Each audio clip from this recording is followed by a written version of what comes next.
Bonjour.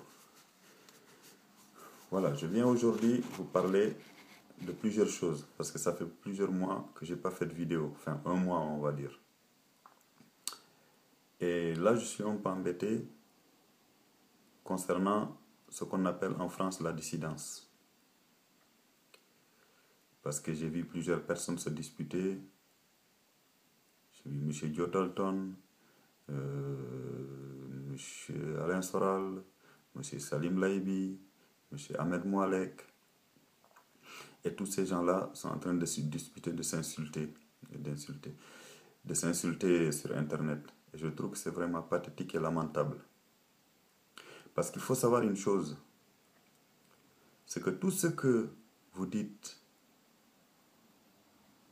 toutes les insultes que vous vous envoyez sur la figure, se retrouvent sur Internet et vous vous ridiculisez complètement à la vue du monde.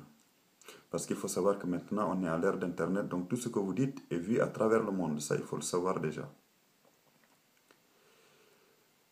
Donc j'ai vu effectivement M. Joe Dalton qui insultait Kémy Séba en disant que voilà, il avait menti au sujet de la rue des Rosiers, que c'était un mensonge. Mais je ne crois pas que M. Kémy Séba ment à ce sujet-là. Parce que moi j'ai vu des reportages un tout petit peu dessus il y a quelques temps, il y a quelques années on va dire de cela. Et en plus, il a fait de la prison pour cela. Donc, je parle là de l'histoire de la rue des Rosiers entre lui et la LDJ. Moi, je trouve même on ne devrait même plus appeler la LDJ, on devrait l'appeler LDS, Ligue de défense sioniste. Parce qu'en fait, il faut savoir que c'est une bande de terroristes qui est considérée comme terroriste aux États-Unis et même en Israël. Et qui tape sur tous les gens qui critiquent Israël, aussi bien les juifs et les non-juifs. Hein, parce qu'il y a un monsieur qui s'appelle Jacob Cohen, qui est un juif d'origine marocaine, qui s'est fait tabasser par la LDJ. Donc moi je trouve que si on défend les juifs, on n'a pas à leur taper dessus, parce qu'ils sont simplement contre Israël. Donc voilà. Et je reviens donc sur cette histoire d'insulte. Bon, effectivement, M. Alain Soral a commis une erreur. Comme le dit M. Kémy Séba, on n'a pas à rentrer dans la vie privée d'une femme et d'un homme. Mais l'erreur qu'a commis M. Alain Soral, c'est de traiter toutes les femmes noires de putes à travers la fille avec qui il avait des relations, la fille qui s'appelle Binti. Et ça, je trouve que c'est une grave erreur de sa part. Bon, moi, personnellement, ça ne me touche pas. Mais bon, il faut savoir qu'il y a des gens qui sont très sensibles à ces sujets-là. Donc voilà, c'est pour ça que je voulais en parler aujourd'hui. Et donc, bon, qu'il se dispute avec elle, qu'il la traite de tous les noms, ça, je pense que ça passe. Personne ne s'en serait mêlé. Mais le fait de la traiter, de traiter toutes les femmes noires de pute à travers elle, je trouve que ça, c'est quand même un peu excessif. Bon, il est évident que M. Alain Soral, comme la plupart des intellectuels brillants, parce que je trouve quand même, pour moi, c'est un intellectuel brillant qui fait de très bonnes analyses en ce qui concerne la France et en ce qui concerne le monde, sur les dangers du sionisme, les dangers du mondialisme, etc., etc. Mais évidemment, comme tous les intellectuels, comme la plupart des intellectuels brillants, on va dire, il a un ego surdimensionné et il est très narcissique. Et ça, je pense que c'est le danger d'ailleurs qui guette son association Égalité et Réconciliation. Ce que je crains, c'est qu'il ne veuille que cette association disparaisse avec lui. Parce que je ne comprends pas qu'il fasse une erreur pareille au moment où il essaie de monter un parti politique avec M. Dieudonné Balambala. Ça donne l'impression qu'il est en train de donner des bâtons à leur adversaire d'en face pour se faire taper dessus. Donc voilà, je trouve que c'est vraiment enfantin et imbécile quoi, de sa part. Ensuite, j'ai vu M. Joe Dalton, lui encore, qui est en train de demander à Dieudonné qu'est-ce qu'il a fait pour la cité, l'insulter. Bon, honnêtement, je ne sais pas exactement ce qui s'est passé entre eux, mais je pense que s'il a des comptes à régler avec M. Dieudonné Balambala, il n'a pas à le faire sur Internet. Je pense qu'il a son téléphone, il n'a qu'à l'appeler, qu'ils se rencontrent, qu'ils discutent. qui règlent les choses entre eux dans le calme, au lieu de se taper dessus comme ça, au vu et au su de tout le monde entier. Et j'ai vu aussi M. Salim Laïbi qui a insulté M. Alain Soral. Bon, M. Salim Laïbi, c'est pareil. Je trouve que c'est un intellectuel brillant pareil, qui est exactement comme M. Soral, qui fait des analyses extraordinaires dans ses livres, dans ses vidéos. Parce que bon, j'ai acheté son livre, mais je ne l'ai pas encore lu, hein, donc je ne peux pas trop en parler. Donc je trouve qu'il fait des analyses très, très pertinentes sur beaucoup de sujets, donc pareil sur le sionisme, sur le sabbataïsme, sur plein d'autres sujets. Mais je trouve que c'est exactement la même chose. S'il connaît M. Alain Soral, pourquoi ne pas prendre son téléphone, l'appeler et lui demander si c'est lui qui a dit ça et pourquoi il l'a dit? Et qu'il discute tranquillement, au lieu de s'insulter comme ça. Je, la seule personne qui a eu une attitude convenable dans cette histoire, c'est M. Laurent Louis, le fondateur du mouvement belge qui s'appelle Debout les Belges, qui a appelé au calme et à la sérénité dans cette histoire. Je trouve que c'est le seul qui a eu une attitude vraiment convenable, quoi. Voilà. Ensuite, j'ai vu ce monsieur qui s'appelle Ahmed Moualek, qui se met à insulter tout le monde, Dieudonné, Alain Soral, M. Salim Laïbi. Mais je pense que ce monsieur est animé d'une rancune et d'une haine. Il se dit musulman, et chaque fois qu'il dit deux phrases, il dit c'est Allah qui lui a dit de faire ça, c'est Allah qui l'a sauvé. Mais moi je trouve qu'un musulman ne devrait pas être habité par la haine. Il devrait discuter dans le calme. Pareil, lui, s'il connaît Dieudonné, il connaît Salim Laïbi, il connaît Alain Soral, mais il n'a qu'à les appeler et discuter avec eux. Je ne sais pas exactement ce qui s'est passé entre eux parce qu'il dit qu'ils ont menacé ses enfants. Bon, moi j'ai du mal à y croire, quoi, parce que la façon dont il parle, je ne sais pas trop s'il dit la vérité ou pas, franchement. Mais de là à les insulter et à dire n'importe quoi, je trouve que c'est un peu grave. Et en plus, ce monsieur soutient ces sanguinaires qui tuent en Irak. Je trouve que c'est pas normal. Voilà. On n'a pas tous ces gens qui disent qu'ils sont musulmans, j'arrive pas bien à comprendre. Comment se fait-il que des musulmans se mettent à massacrer d'autres personnes comme ça? Parce que je ne crois pas que dans le Coran, il est permis de tuer des gens ou même d'insulter des gens. Parce que quand on soutient des individus qui sont en Irak ou qui tuent des gens en Syrie, on devrait quand même se poser des questions sur des gens qui les soutiennent déjà. Voilà. Il ne suffit pas seulement de s'indigner sur le fait que des Israéliens tuent des Palestiniens, mais il faut s'indigner sur tous les meurtres, quand des hommes s'entretuent entre eux. Parce que moi, ce qui se passe actuellement en Irak, par rapport à ces gens qui se disent djihadistes, moi, ça me dégoûte et ça me dépasse. Malheureusement, à mon petit niveau, je ne peux rien faire, je ne peux qu'en parler, quoi. Voilà. Donc, je trouve que la dissidence devrait cesser cette dispute. Parce que s'ils veulent vraiment se battre contre le camp d'en face, c'est-à-dire que l'oligarchie, comme ils l'appellent, ils devraient se calmer, se rassembler et arrêter leur dispute. Parce que sinon, je ne vois pas comment ils y arriveraient. Parce que moi, je reconnais que j'ai voté pour M. Hollande, mais c'est fini. Je ne voterai plus pour cette gauche-là. Je me demande même si je voterai maintenant un jour. Parce que franchement, ce qui se passe actuellement, c'est quand même pas normal. Bon, je vais prendre par exemple l'exemple de Mohamed Merah, du cas de l'histoire de Mohamed Merah. Déjà, comment se fait-il que la République française ait accepté qu'un soldat français dont les parents sont d'origine marocaine se fasse enterrer au Maroc? Je parle d'un soldat français, hein. Même si ses parents sont d'origine marocaine, je trouve qu'un soldat qui est mort en France, il devrait être enterré en France. Et pourquoi la République française accepte que ce soldat se fasse enterrer au Maroc? Je trouve que c'est pas normal. Et en plus, quand on voit M. François Hollande, qui accepte de chanter Chaim Israël, l'hymne Israël avec M. Benjamin Netanyahou, le Premier ministre israélien, je trouve que c'est lamentable et vraiment nul. Voilà. Je n'ai pas d'autres mots. Parce que je trouve que ce monsieur, je sais pas, je comprends pas ce que ces gens-là, c'est comme monsieur Nicolas Sarkozy. Est-ce qu'ils aiment vraiment ce pays? Parce que comment se fait-il que ces gens qui disent aux jeunes d'origine immigrée, enfin aux jeunes Français d'origine immigrée, de respecter la France si eux-mêmes ne la respectent pas? Ce n'est pas possible. Ces gens sont en train de piétiner la France, de la mener droit dans le mur, et ils demandent aux gens de respecter ce pays. Ce n'est pas possible. Voilà, excusez-moi parce que j'ai mis plusieurs sujets côte à côte, donc je vais essayer de les lire les uns après les autres, de suivre les sujets les uns après les autres. Voilà, je vous signale aussi une nouvelle télé là qui s'appelle Meta TV.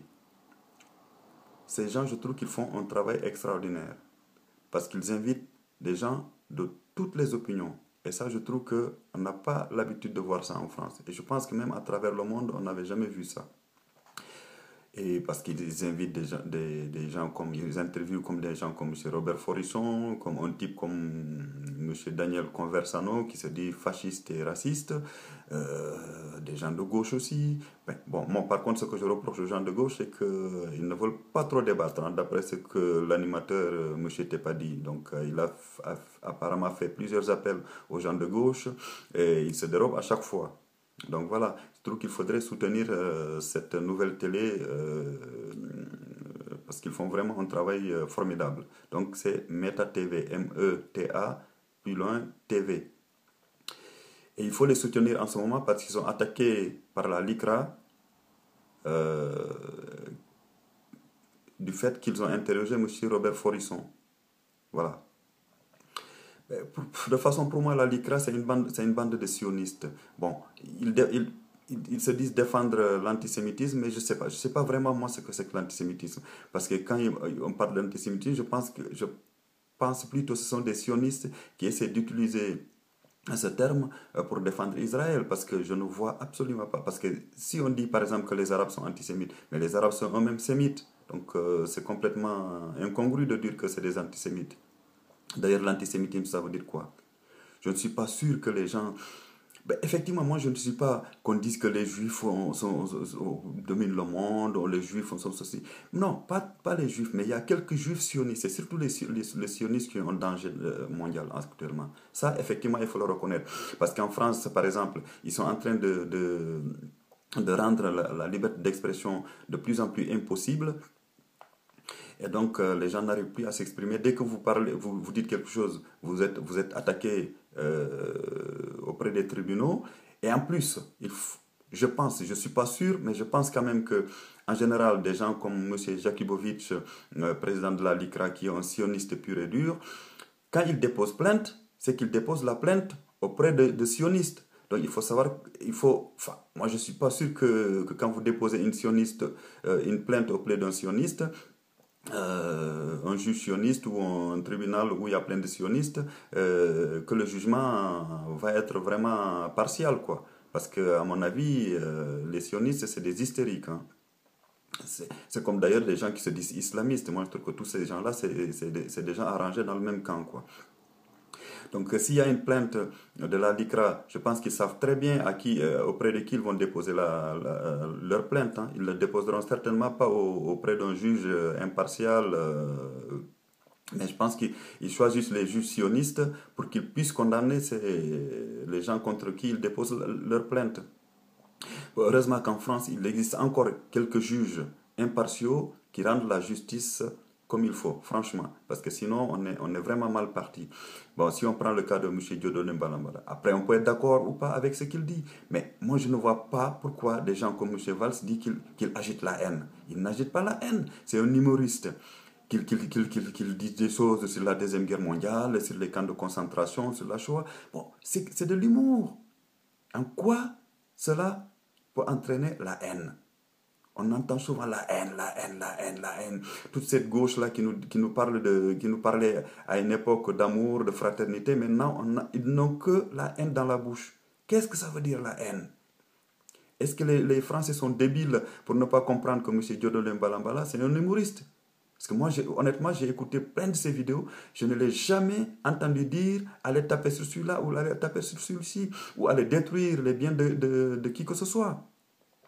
Parce qu'à mon avis, on devrait faire comme les États-Unis, pour qui la seule limite de la liberté d'expression, c'est l'appel à la haine, l'appel au meurtre et à la destruction d'autrui.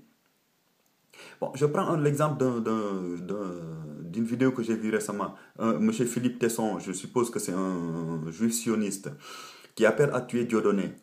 Ça, par contre, c'est un appel au meurtre. Il fait ça en plein public. Est-ce que c'est normal dans une république qu'un homme appelle à tuer un autre? Ça, par contre, il n'y a même pas besoin de plainte. On devrait arrêter ce monsieur-là et le mettre en prison tout de suite. Mais non, je suppose qu'il se balade dans la rue et personne ne lui dit rien. Voilà. Et il y a un autre monsieur qui a dit qu'il faut casser la gueule à Dieudonné. Bon, c'est ces gens-là qui appellent à la haine. Moi, j'ai jamais vu... Ça fait des années que Dieudonné remplit des salles de spectacle et il n'y a jamais eu de trouble à l'ordre public devant son théâtre ou devant les endroits où il est mis en scène, hein, où il joue. Donc je ne comprends pas que ces gens-là utilisent par exemple, comme Manuel Valls a utilisé le Conseil d'État pour interdire ces spectacles. Je trouve que c'est lamentable. Voilà. Alors, je reviens sur une autre chose. On parle souvent de génocide, de l'histoire de Rwanda, de la RDC. Donc, le problème, c'est que ces histoires de génocide, c'est très compliqué. Par exemple, si on prend l'histoire du Rwanda, c'est des gens qui étaient là depuis des années, qui vivaient entre eux, qui se sont entretués. Mais comment on peut intervenir? Comment on peut interdire ça? Hein? C'est comme l'histoire de la RDC. Il est évident que c'est un génocide qui se passe. Mais comment on peut intervenir? Parce que ce n'est pas un pays qui a attaqué la RDC, ce n'est pas l'Afrique du Sud, ce n'est pas la Côte d'Ivoire, ce n'est pas le Nigeria, ce n'est pas un pays européen ou un pays étranger qui les a attaqués. C'est les mêmes ethnies qui s'entretuent. Alors, honnêtement, il est très difficile de résoudre ce problème. Bon, on dit souvent c'est les Occidentaux, ceci, cela qui sont responsables de tout. D'accord, on peut dire que c'est eux qui ont vendu les armes. C'est comme ce qui se passe en Irak, effectivement. C'est les Occidentaux qui ont vendu les armes parce que ces gens-là ne savent pas fabriquer des armes. Mais personne ne leur a demandé de tuer qui que ce soit, de tirer sur qui que ce soit. Il est évident que si vous mettez des cartouches dans une arme, des balles dans une arme, que vous l'armez cette arme-là, que vous la posez sur une table, elle ne tuera personne. Il faudrait que quelqu'un vienne prendre cette arme, la pointer, tirer pour tuer quelqu'un. Sinon, l'arme toute seule ne tuera personne. Effectivement, on peut accuser les Occidentaux de vendre des armes à travers le monde. Parce qu'il faut quand même savoir que le problème, c'est qu'ils vendent les armes, et puis ils vont dire qu'ils vont pleurer en disant qu'ils veulent intervenir parce qu'il y a des génocides. Mais oui, évidemment, ils favorisent les génocides. Parce que sinon, il ne faut pas vendre les armes à n'importe qui. Parce que l'inconvénient, c'est que même si on vend les armes à des gens qui sont sincères au départ, qui soi-disant pour défendre leur pays, je prends l'exemple de l'Afrique. Bon, il y a souvent des coups d'État, c'est des pays qui sont instables. Mais évidemment, on ne sait pas qui est-ce qui va un jour récupérer ces armes-là. Si ça se trouve, c'est des gens qui sont complètement cinglés. On ne peut pas non plus tout mettre sur le dos des Occidentaux. Je pense que les Africains devraient arrêter ça. D'ailleurs, même M. Kémy Séba l'a compris, parce que je pense qu'à une époque, il voulait que tous les Afro-descendants rentrent en Afrique. Et maintenant, il est revenu sur ça. Il dit voilà, qu'il faut simplement qu'ils puissent aider le continent africain à se développer en envoyant de l'argent. Là-dessus, je suis d'accord avec lui. Mais il est évident que si les gens se sont enfuis de ces œufs, c'est comme les gens qui sont enfuis des pays arabes ou partout dans le monde, c'est parce que ces pays sont instables et ils sont venus chercher la paix en Occident. Donc il est évident que si ces gens-là ont des enfants en Occident, ces enfants-là, il n'est pas sûr qu'ils rentrent un jour dans les pays d'origine de leurs parents. Maintenant, qu'ils aident les continents ou les pays dont leurs parents sont originaires, je suis d'accord. Là-dessus, je suis d'accord. Mais on ne peut pas dire que tous les Africains devraient rentrer, ce n'est pas possible. Parce qu'il faut savoir que, bon, il y a quand même beaucoup de problèmes. Tous ces pays-là, si les gens se sont enfuis, c'est parce que c'est quand même, ils sont dirigés, c'est des pays qui sont dirigés par des régimes corrompus et par des salopards. Donc, bon, on voit bien ce qui se passe actuellement en Afrique. C'est coup d'État sur coup d'État. Hein. Voilà. Donc, ben, voilà. Donc, alors, je reviens aussi sur. Voilà, excusez-moi, parce que là, j'ai écrit tout et n'importe quoi. J'essaie de remettre tout ça.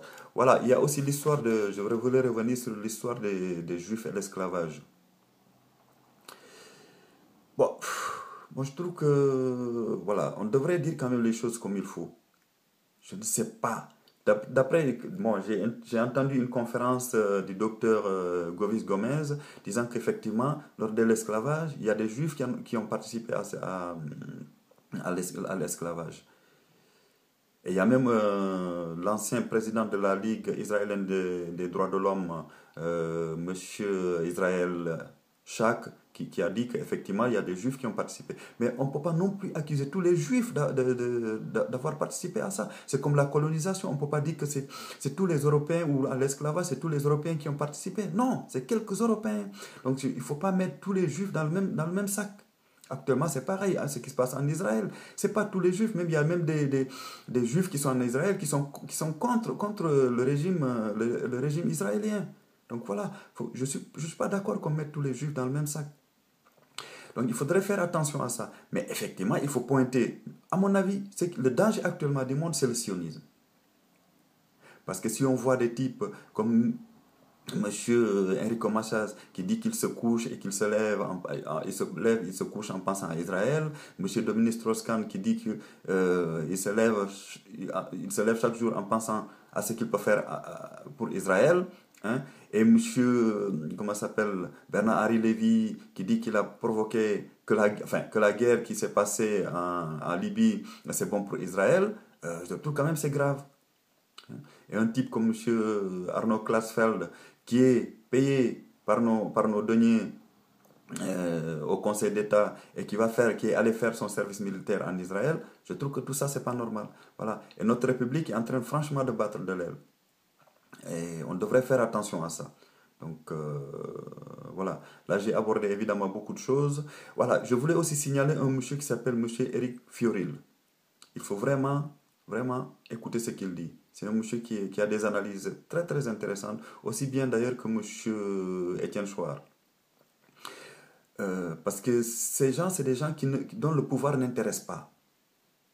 Ils veulent simplement aiguillonner les gens, les cultiver et leur permettre de prendre le pouvoir. Parce que c'est effectivement, j'ai écouté les conférences de monsieur Eric Fioril, c'est un monsieur vraiment humble et très intéressant. Voilà, donc c'est tout ce que je voulais vous dire. Bon, alors je rappelle encore à la dissidence, arrêtez vos querelles. Ça ne sert à rien, vous vous ridiculisez devant le monde entier. Merci.